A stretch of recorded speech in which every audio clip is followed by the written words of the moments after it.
friends, வணக்கம். Welcome to manisdelights. இன்னைக்கு நம்ம சேனல்ல Kara Boondi எப்படி செய்யறது பார்க்கலாங்க. இந்த Kara Boondi ரொம்ப ஈஸியா நம்ம செஞ்சிடலாம். எப்படி ஒரு கரகரப்பா இல்ல காரசாரமான Kara Boondi எப்படி செய்யறது பார்க்கலாம் வாங்க. Kara Boondi செய்யறதுக்கு நான் 1 கப் கடலை மாவு எடுத்துர்க்கேங்க.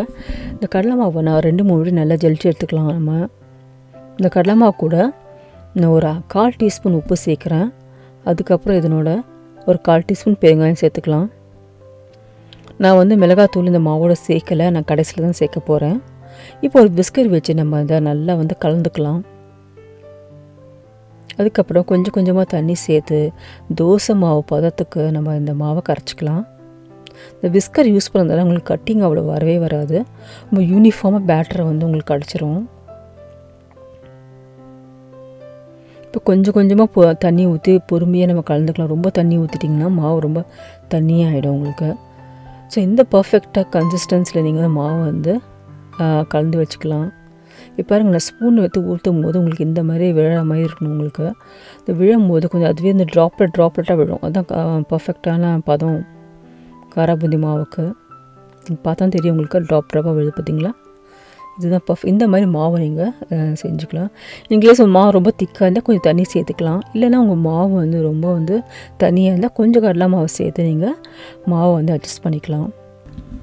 பாருங்கள், பூந்தி கரண்டி உங்களுக்கு இந்த மாதிரி தான் இருக்கும், சின்ன சின்ன ஹோலோட. இது உங்களுக்கு எல்லா பாத்திர கடலையும் கிடைக்கும் உங்களுக்கு. உங்கள்கிட்ட இன்கேஸ் இல்லைன்னா நீங்கள் வந்து வீட்டில் இருக்க ஜல்லிக்கரண்டி யூஸ் பண்ணிக்கோ, நீங்கள் பூந்தி சூப்பராக பண்ணிடலாம். ஸோ இப்போ பூந்தியை எப்படி வந்து எண்ணெயில் பொரிச்சு இருக்கிறதுன்னு பார்க்கலாம். இப்போ நான் வந்து ஒரு கடாயில் வந்து கடலை எண்ணெயை வந்து ஓரளவுக்கு மீடியமான ஷீட்டுக்கு வந்து சூட் பண்ணி வச்சுருக்காங்க. நீங்கள் கடலை எண்ணெயும் யூஸ் பண்ணலாம், இல்லை ரீஃபைண்ட் ஆயில் கூட யூஸ் பண்ணலாம், அது உங்கள் விருப்பம். இப்போ நான் பூந்தி கரண்டி மேலே வச்சுட்டு அது மேலே வந்து மாவை சேர்க்குறேன். மாவை சேர்த்துட்டோன்னா பாருங்கள் எவ்வளோ அழகாக பூந்தி வந்து இது முத்தாக எண்ணெயில் விழுது. இப்போ வந்து மாவு வந்து கரெக்டான பதம் இருந்தால் இந்த மாதிரி வரும் உங்களுக்கு. கரண்டியை ரொம்ப மேலே வந்து தூக்கி பிடிச்சிங்கன்னா உங்களுக்கு டெய்ல் கூட வர்க்காமல் இருக்கும் அந்த பூந்தியில். இல்லை ரொம்ப கிட்டேயும் நம்ம வந்து எண்ணெய் கிட்டேயும் நம்ம வந்து கரண்டி வைக்கக்கூடாது. ஓரளவுக்கு கரெக்டான மீடியமான இருக்க இடத்துல வந்து நீங்கள் கரண்டியை பிடிச்சிட்டு நீங்கள் வந்து பண்ணிங்கன்னா ஷேப் சூப்பராக உங்களுக்கு வரும். இப்போ கடைசியில் மாவு வந்து இதுமாதிரி தேய்ச்சி விட்டுடலாம்.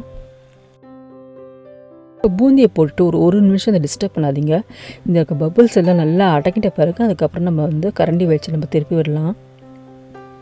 இப்போ எண்ணெய் வந்து மீடியம் ஃப்ளேமில் இருக்கிறது ரொம்ப அவசியங்க. நீங்கள் ஹை ஃப்ளேமில் வச்சிட்டிங்கன்னா ரொம்ப சீக்கிரம் பூந்தியோட கலர் வந்து சேஞ்ச் ஆகிடும், ஆனால் உள்ளே வேகாது. இப்போ நம்ம வந்து பூந்தியை டிஸ்டர்ப் பண்ண அப்புறம் அப்பப்போ வளைய விடுங்க. அப்போ வந்து ஈவனாக அதுங்க வந்து கலரும் அழகாக சேஞ்ச் ஆகும், நல்லாவும் வெந்து கொடுக்கும் உங்களுக்கு. இப்போ பூந்தி ஒரு 50% தாங்க வெந்திருக்கு. இந்த பதம் வந்து உங்களுக்கு நீங்கள் பூந்தி லட்டு பண்ணுறீங்களே பார்த்தீங்கன்னா இப்போ இந்த பதத்தில் நம்ம எடுத்துடலாம்.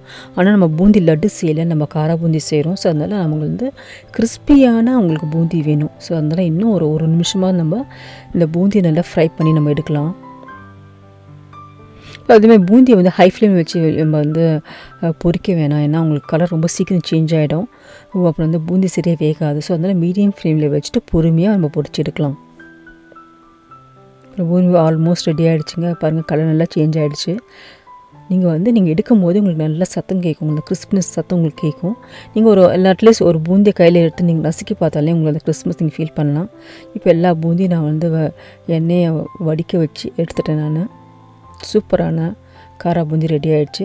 இப்போ இந்த கார்னிஷிங்காக நான் கொஞ்சம் கேஷ்யூவும் கொஞ்சம் கறிவேப்பிலையும் நல்லா வந்து எண்ணெயில் வந்து ஃப்ரை பண்ணி இதில் சேர்த்துருக்கேன்.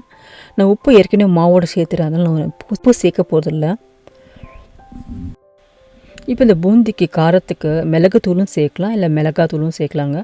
நான் இன்றைக்கி வந்து மிளகாத்தூள் தான் சேர்க்க போகிறேன். மிளகாத்தூள்னால் நீங்கள் குழம்பு மிளகாத்தூள் சேர்க்கக்கூடாது, வெறும் மிளகாத்தூள் பார்த்திங்களா அதுதான் சேர்க்கணும். இல்லை காஷ்மீர் மிளகாத்தூள் கூட சேர்த்துக்கலாம், சூப்பராக இருக்கும். இப்போ மிளகாத்தூள் சேர்த்துட்டு நான் ஒரு 1/4 டீஸ்பூன் தான் சேர்க்குறேன், ரொம்ப அதிகம் சேர்க்கல. இப்போ நல்லா வந்து நம்ம கலந்து கொடுக்கலாம்.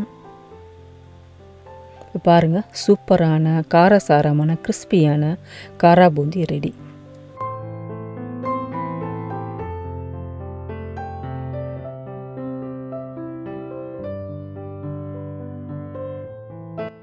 சூப்பரா Kara Boondi தயாராச்சுங்க. இதை ஈவினிங் ஸ்நாக்கா டீ காஃபியோட சாப்பிட்டு பாருங்க, சான்ஸே இல்லாமல் இருக்கும். இந்த தீபாவளிக்கு கண்டிப்பாக இதை நீங்கள் ட்ரை பண்ணி பாருங்க. இந்த வீடியோ பிடிச்சிருந்தா manisdelights சப்ஸ்கிரைப் பண்ணுங்க. இன்னொரு இன்ட்ரெஸ்டிங்கான வீடியோவில் உங்களை சந்திக்கிறேன். அது வரைக்கும் take care and stay safe.